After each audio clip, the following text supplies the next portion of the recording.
They say some moments haunt you forever. They stick like shadows, silent but always there.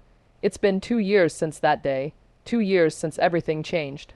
It was supposed to be simple, a beach trip with my son, Jacob. My husband, Derek, couldn't make it. He never did. Work always came first, and I was used to that, used to being alone. But that day, the day didn't feel normal, not then and not now. We spread out the towels. The sun was warm, maybe too warm. I laid down, finally feeling free of the world's noise, and I asked Jacob to help, to rub some oil on my back. I didn't think twice about it. He's my son, my boy. Why would I? At first, it was nothing, just his hands, just helping me out. But then I felt it. I felt him linger, lower and lower, and I didn't stop him. Why didn't I stop him? You think you know yourself, you think you know your family, but there's always a moment, one moment, that can unravel everything. For me, it happened that day, on this beach, and I've never been the same. Derek and I had been married for over 15 years. If you asked anyone who knew us, they'd say we were the perfect couple. A nice house, good kids, and a steady life. But you don't see the cracks until you're inside the walls. You don't feel the emptiness unless you're the one living it. For years, Derek's job was his world. He was always working, late nights, weekends, holidays. I used to tell myself that he did it for us, that the overtime, the dedication was for the life he was building for our family. But after so long, that story starts to fall apart. What good is a home if no one's ever in it? I became invisible to him. When he came home, he barely looked at me. He stopped asking how I felt, what I wanted, what I needed. We spoke in short sentences, mostly about bills, groceries, and the kids.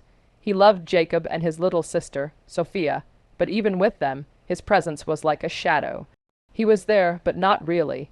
I used to sit at the table across from him, wondering if he still saw me at all. That morning, I remember standing in the kitchen as Derek hurried out the door. He grabbed his briefcase, kissed the top of Sophia's head, and glanced at me just once. "Sorry, Leela, I can't make it today. Something came up at work. I didn't even argue. I just nodded like I always did, my throat tight. I told myself it was fine. Jacob and I could go on our own." Jacob was 16 back then, tall, lanky, with the same brown eyes his father had but a softer face. He didn't say much, not even when I told him it would just be the two of us. I think he'd gotten used to his dad bailing too.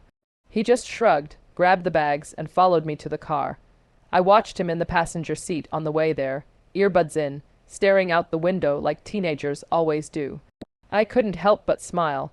He was growing up so fast, and sometimes I wondered if I'd blink and lose him too.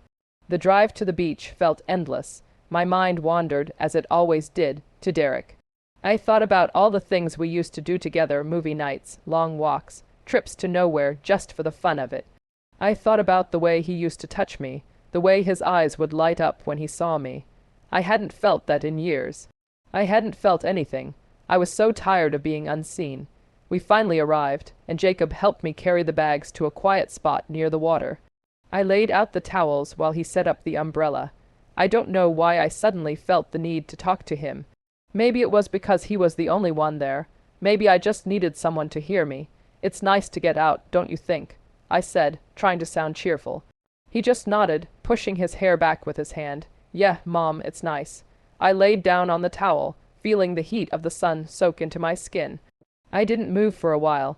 I just let myself go still, like I was trying to let the weight of the last few years lift off me, even for just an hour. But then I remembered the oil. I sat up and turned to Jacob. "Can you help me rub this on my back?" I asked. "I can't reach it myself." He looked at me for a second, almost hesitant, before taking the bottle from my hand. I laid back down, face to the towel, and waited. The first touch was gentle, careful. His hands were unsure, like he didn't want to hurt me. I smiled to myself because it reminded me of when he was little, when he used to hold my hand to cross the street. His hands had been so small back then. "You can press a little harder," I told him, my voice muffled. "It's okay." He listened, and his hands grew more firm as he rubbed the oil across my shoulders and down my back.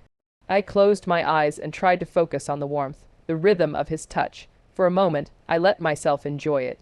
It had been so long since anyone had touched me at all, and that thought hit me harder than I wanted to admit. But then I felt his hands move lower, slowly, carefully down the curve of my back. My breath caught in my throat, and I opened my mouth to say something, but nothing came out. My mind raced, but I stayed silent. I told myself it was fine, that he was just helping, that I was imagining things. But I wasn't. His hands hovered there for a moment, near the edge of where my towel ended. I could feel his hesitation. I could feel my own. And instead of stopping him, I said it. It's okay. You can rub there too. The words hung in the air like something poisonous, and the moment they left my mouth, I knew I couldn't take them back. Jacob didn't say anything. He didn't stop either. I squeezed my eyes shut and felt his hands on me, lower than they should have been. My heart was pounding so hard I thought he might hear it. I wanted to move, to sit up, to tell him to stop, but I didn't. I couldn't. I let it happen. Even now, I don't know why. Maybe it was the loneliness. Maybe I was too desperate to feel wanted, even if it was wrong. Or maybe I just didn't care anymore. That day on the beach, everything inside me broke, and nothing would ever be the same again. By the way, if you've made it this far into the story, thank you for sticking with me. I know it's not an easy thing to hear, and I appreciate you listening. If you're finding this video interesting, or if you think there's someone who could relate to what I'm sharing, please take a moment to hit that like button and subscribe. It really helps me keep sharing stories like this, and lets me know I'm not alone out here. All right. Let's get back to it. After that day on the beach, something shifted. I couldn't ignore it. What I felt, what I saw, and how Jacob looked at me afterward. It wasn't just a lingering gaze or a passing moment. It was constant. Every time I caught his eye, there was something different in him, something I didn't want to name but couldn't unsee. I tried to bury it. When we got back home that evening, I did everything I could to act normal. I made dinner. I asked Jacob about school. I folded laundry late into the night, my hands shaking the whole time. I kept replaying everything that happened. His hands, the way he lingered, the tension I felt in my own body. I hated myself for it, and I hated him for making me feel this way about my own son. Derek didn't notice a thing. He came home late, as usual, his tie loose, his face tired.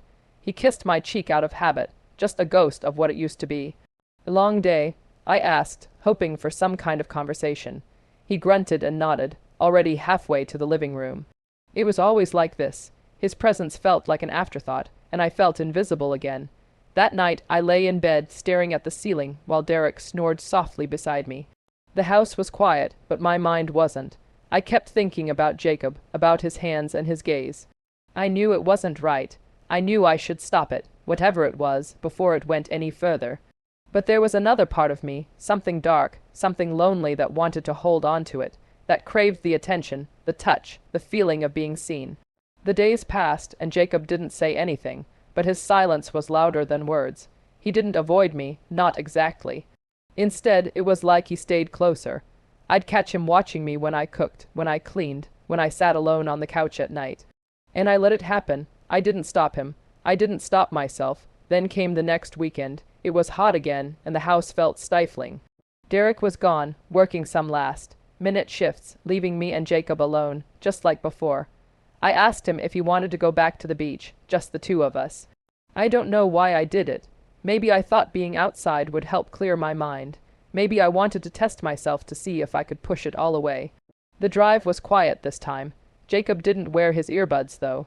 He just sat there looking out the window, his knee bouncing restlessly. I wanted to say something, anything to break the silence, but every time I opened my mouth, the words stuck in my throat. When we got to the beach, it was almost empty. I remember how blue the water looked, how the wind felt on my face. I spread out the towels again, just like before, and Jacob helped me set everything up. I didn't ask him to rub oil on my back this time. I couldn't. Instead, I laid there with my eyes closed, pretending everything was fine. But even with my eyes shut, I could feel his gaze. I could feel him watching me. The real breaking point came later that afternoon. We decided to rinse off at the beach showers before heading home. It was supposed to be quick, just to get the sand off our skin, but something happened then that I still can't explain. When we reached the showers, Jacob stepped under first, letting the water run down his back. I stood off to the side, watching him for a moment before I stepped in too. I don't know what came over me, but I peeled off my outer clothing and stood beside him, the water cool against my skin. Jacob looked at me, startled. I don't know if it was surprise, confusion, or something else entirely, but he didn't say a word. I glanced at him then, really looked at him, and said, "You should take off your shorts too. You need to rinse properly." I don't know why I said it. Maybe I wanted to prove to myself that I could be in control, that I could make this stop. Or maybe I was testing him, testing myself. He hesitated for a second, then did as I said, sliding his shorts off. And there we were together, alone, the water pouring down on us, washing everything away except what we were both feeling. I turned my back to him and asked softly, "Help me with my back." And he did. His hands were careful again, just like before, but there was no mistaking the tension. I felt it in him, I felt it in me. When he touched my waist, I froze. The air seemed to thicken around us, the sound of the water drowning out everything else. I could have walked away, I could have stopped it, but instead, I leaned back closer to him. I reached for his hands and guided them to my chest, and when I did, he didn't pull away. What happened next, I can't explain. I won't explain. It was a moment, a blur of need, loneliness, and something else I don't want to name. It wasn't soft, and it wasn't slow. It was desperate, passionate, wrong in every way, but I couldn't stop it. I didn't want to, and when it was over, we just stood there, the water still pouring down on us, washing away the evidence, but not the truth. He held me then, held me like no one else had in years, and I let him. Afterwards, we didn't speak. We dried off, packed up, and walked back to the car in silence.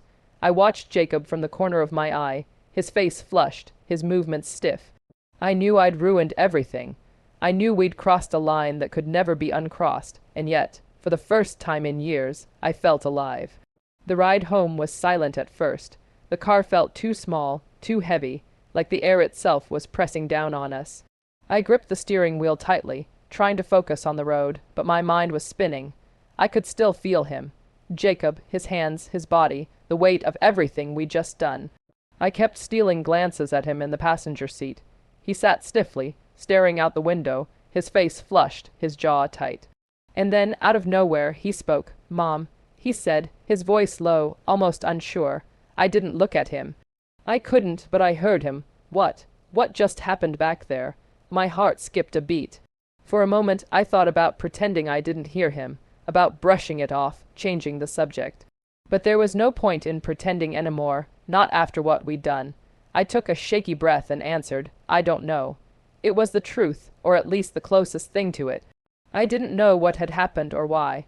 All I knew was that everything had changed. We didn't talk again until we pulled into the driveway. I turned off the car, but neither of us moved.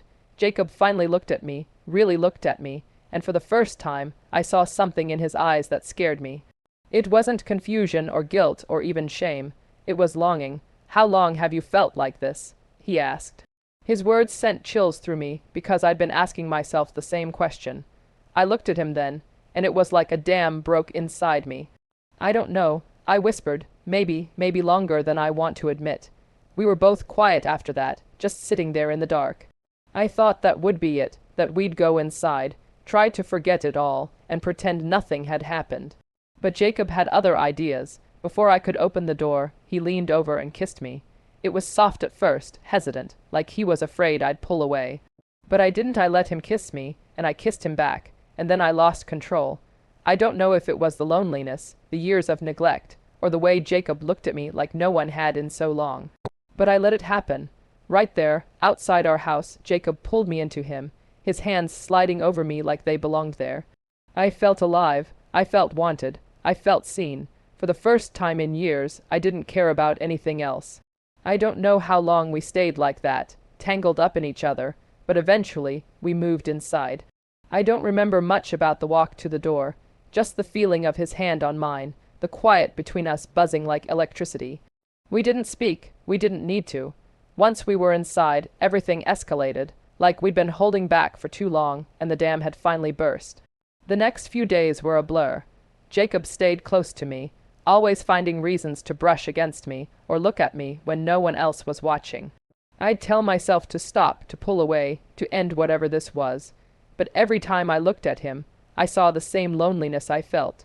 It was like we were mirrors of each other, reflecting back the same need, the same emptiness, and I couldn't say no.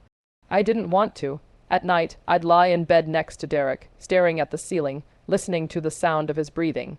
I'd think about Jacob in the next room, about the way his hands felt, the way he made me feel alive again. And then I'd close my eyes, guilt curling up in my chest like a snake. I knew it couldn't last. I knew it was wrong, but I couldn't stop.